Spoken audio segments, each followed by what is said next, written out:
We have a demo from CloudQuery, which is a Workbench portfolio company. Yevgeny is a longtime developer, security engineer. He'll share a little bit about his background, coming from companies like Perception Point and more. He just moved to New York City a few weeks ago, so we're really pumped to have him here. Yes, welcome, Yevgeny and Chelsea. And then in line with the open source theme today, it's been really awesome to see him build CloudQuery out in the open while also working with large enterprises like Bloomberg, Fastly, Zendesk, and more. So with that, I'll kick it over to Yevgeny. All right. So, yeah. Okay, hi everyone.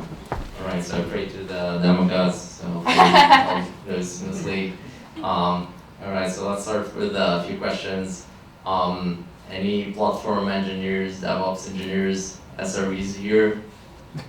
All right, a bit. A few, too many. Okay. Anyone worked with like AWS, GCP, Azure? Okay, Yeah. a bit more. Okay, good. So, anyone had the chance to work with, let's say, or building or using a cloud asset inventory? Okay, great. A bit. CSPM security kind of product for the cloud. All right, and doing SOC 2 compliance on the cloud. All right. Cost optimization. Okay, but anyone who used all of them and was annoyed that you have 4 products working on the same data and you have to learn 4 different query languages and learn 4 different dashboards? Okay, great. Alright, so yeah, so that's a bit like how CloudQuery journey started.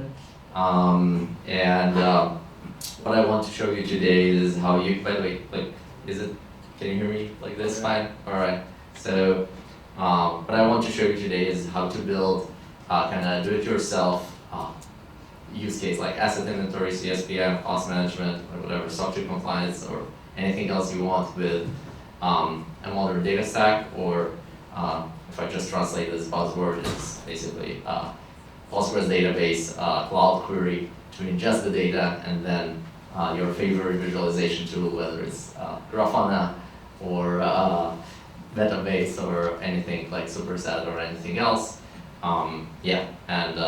Basically for $0 and having, using SQL, so you don't need to learn any other query language. So let's get started.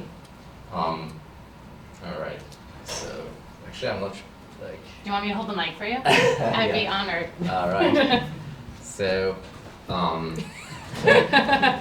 right, so CloudQuery, we started as an open source tool, so it's free. You can check out, you can go to CloudQuery, you can go to our GitHub, and what CloudQuery does is it's ELT framework, so you can also write your own plugins. But we maintain like a few official plugins, AWS, GCP, Azure, and a bunch of destinations, so you can sync the data, the metadata about like your cloud provider to Postgres, Snowflake, Data Lake, whatever you want. But we'll use Postgres for this demo. So let's go ahead and to AWS, to Postgres. It's a CLI, so hopefully that's okay. We are working on our managed version, so if you really want to use the UI in the managed version, subscribe to our cloud version. Should be out by the end of the year. But for the purpose of this demo, I prepared a few configuration files that I have right here. What we want to sync data from AWS, and let's say AWS has more than 1,000 tables. Just for this demo, we'll sync a few of them, and we will use Postgres. So we'll sync it to the local Postgres that I have running here. All right, so CloudQuery sync, going to sync data. And yeah, by the way, if anyone has also questions, feel free to interrupt me, or I'll be happy to dig deeper. So let's run a quick CloudQuery sync. You can run it locally, you can run it with Airflow or any other orchestration or Kubernetes in your own cloud.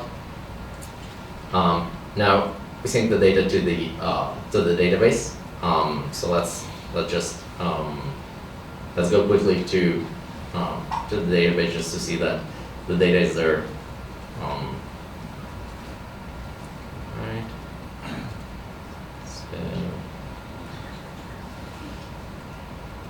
let's see that we synced and all EC2 instances. So okay, I'm using just the shell, but honestly, you can use any UI tool for your Postgres. So, all right.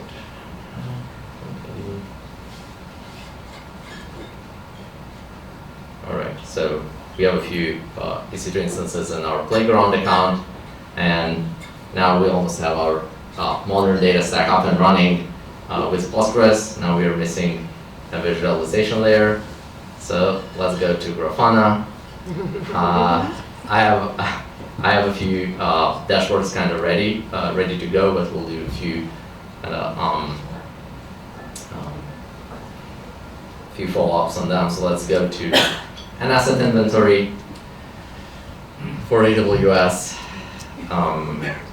Yeah, I know it's a Microsoft place, but we have also an Azure connector, and yeah, we actually also have like an example for Azure asset inventory as well, and you can kind of do more like multi-cloud asset inventory. So asset inventories like always starts kind of the same way. You can see your resources. You can filter by region, and yeah, like build your own dashboards. But let's maybe do something more, like add something else, because they tend really to diverge. So let's say we want to, or maybe I don't know, anyone was like building their own scripts to detect, like, I don't know, unused resources or like any other custom script that you were building. If not, I'll come up with something. Elastic Beanstalk. Which one? Can you Yeah. make the Elastic Beanstalk Yeah, Elastic. work out of? Yeah. Okay. Let's do. Yeah. Let's see. Okay. So let's see if I have it in the Playground command. So actually, so let's switch to the Elastic. EBS. Yeah, Elastic Beanstalk applications. All right. So let's see. All right. So I don't have EBS in our account, so we'll fall back. We'll Sorry. fix it tomorrow. Yeah. fall back to yeah. So let's do something else. Let's just check. Okay, which compute instances we have in our in our demo account, and yeah, we have a bunch of them. So let's see, like, all the properties. And for example, we want to create a new control in our demo account that we don't want to allow any instances which are like not of type T2 micro in the Playground. So let's do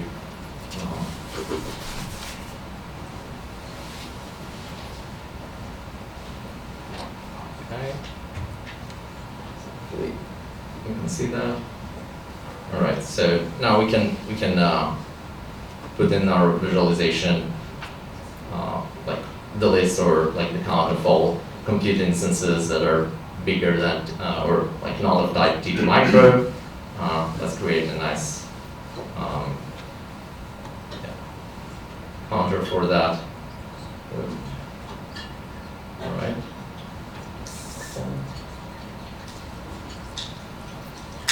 Okay, so we run it, and we can just add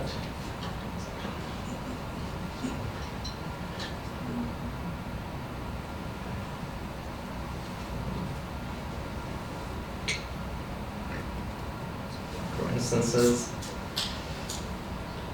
So I can put it in our dashboard. Again. So just okay, and now we want to alert, right? To alert on this. So actually to alert on this, like again, we can use your favorite alerting mechanism, right? In this case, you can actually use the like Grafana alerting. So dashboard. Can you make my AWS stuff work off of AWS seamlessly? What do you mean? Like Elastic Beanstalk CloudFront, the shit that I built off there that is no longer going to be supported by AWS, kind of Yeah. transition it over to another platform simply? So what you can do, you can get all the Is that what you do? no. So what? I'm not interested. No. That's okay. Yeah, that's okay. I'll figure the rest out. So Yeah. what you do. So yeah, what you can do, you can find all the Beanstalk that like are unused or with like older version that you want to like to know about and take care of. So yeah, you can alert on that like to Slack or email or whatever you want to know, like okay, we need to take care of like those resources. And yeah, you don't need to write like any custom scripts. So yeah. Should we also take some more questions, maybe? Yeah. Yeah. And like the last things, right? This is all those inventories are available on our website and on our GitHub. But also you can build things like compliance dashboard, right? Kind of build your own CSPMs, like choose your frameworks, filter on them, alert on them. Same things goes to cost dashboards and optimizations. So CloudQuery can ingest like the cost and usage reports, and then you can actually join it with the cloud data. So yeah, kind of understand different complex cost and usage across like lots of environments. So yeah, we'll be happy to take any questions that you have, yeah, or explain anything about anything else. Any questions? How do I connect with you? Because you're, I need to talk to you. Yes, good. That's what we like to How do I hear. speak with you? Yevgeny Yes. will be How do I around. spell Evgeny? So He'll be around. either LinkedIn, but yeah, I'll be here also. You got it. All right. Awesome. Yeah. Any other questions? Yeah. Yes. Are you working on any sort of predictive analytics once you have this data? So we provide some like free analytics out of the box. Some of them free, some of them paid, kind of one-time fee. Some of them just SQL queries that you can run, and actually we also have like support for dbt queries, which is pretty useful if you're already like using dbt. Yeah, and then like kind of customers build their own on top, customize them. Cool. Yeah. Any other last questions? Otherwise, Yevgeny will be around. There's hang out. one question there. This is Yeah. Danny, our Yeah. work sheet. Most important integrations that you built. So, like, I guess AWS, GCP, and Azure are the most used one. Like, I think mostly because it's really like a hyperscale. Like at cloud environments, you have a lot of APIs, and it's really like hard to get the data to one place across. Usually, like sometimes in big environments, right? Sometimes more than 10,000 of accounts or 20,000 accounts in AWS, and you need to kind of understand what you have and monitor it. Sweet. Big round of applause. Thank you, Yevgeny.